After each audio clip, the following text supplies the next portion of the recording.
Okay, guys, welcome to the flower stage. My name is Mickey. I'm this afternoon's moderator, and I'm honestly looking forward to this speech about the key role of sequencers in layer 2 scaling solutions and beyond.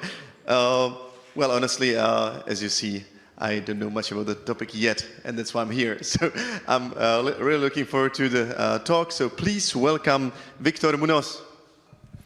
Thanks.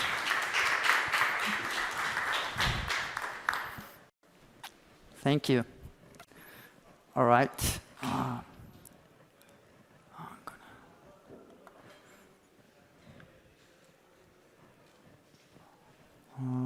Let me see here.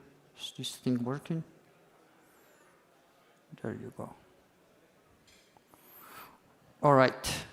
Thank you for giving me this opportunity to give this talk. My name is Victor Munoz. I'm a developer advocate at Metis L2.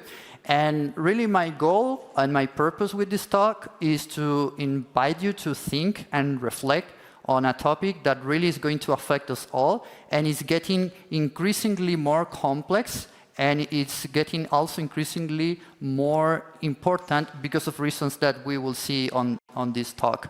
So let's start by stating some facts, right? You will see, if you open social media, it's kind of crazy how you will see all of these opinions about alt L1s or L2s, if they are being used, if they are useful, and whatnot. And I really prefer to stick to the data. I have a background in physics, so I really feel more comfortable that way. And if you look at the data, you will see that L2 usage, I put adoption there, but to be more strict, it would be usage, is certainly increasing, right? So this is a plot that I took from L2bit, and it shows the total transactions per seconds of these L2s as a function of the time, right? So as you can see, the average TPS has increased significantly over the past year, I would say. And not only that, right? One of the main metrics for L2s is the total value log.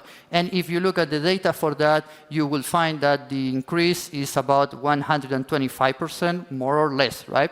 So, of course, this makes sense if you are into Ethereum, right? Because Ethereum has a rollup-centric roadmap, right? So it is expected that as time goes by, maybe we're now on a bull market and we just see all of this hype, maybe it's going to decrease, but on longer periods of time, we will see, it is expected to see a bigger L2 adoption, as this plot here shows. And of course, this makes sense because there is certainly an scalability improvement. There is a reduced cost, as you guys have seen with the introduction of the blobs. And you can opt for you're going to have security maintenance from the L1, right? Now, something that you probably have seen in social media or in other talks is that sequencers are kind of like this key piece on every L2.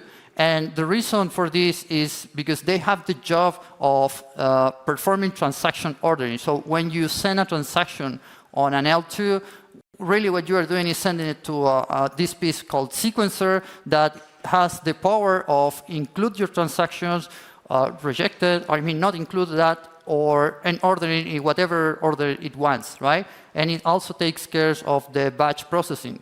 So a lot of the discussion, if you check out the literature and other talks, will be focused on centralization versus decentralization. And you will see a lot of people saying like, oh yeah, we have to work towards decentralizing the sequencer and whatnot, and what are the steps that we are taking.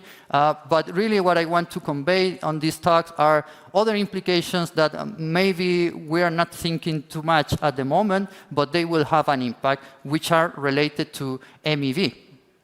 So, like I mentioned before, when you send a transaction on an L2, really what you're doing is sending this to the sequencer, right? So the sequencer will get a transaction from everywhere, and it will sequence that in the order it wants, right? Most L2s have a centralized sequencer, meaning that they control how what they can include and what not, right? And the thing is that it's not only about the order of these transactions, but mostly, for my point of view, it's about the value that you can extract by doing so, right? So MEV stands for maximum valuable extractable, and maximal extractable value, and essentially consists on people trying to make money by leveraging from running transactions, right? And things like that. So if you think about it, when you have a centralized sequencer, not only you have full control of how you order these transactions, but you have full control of the MEV. And this is something that I think is like the next generation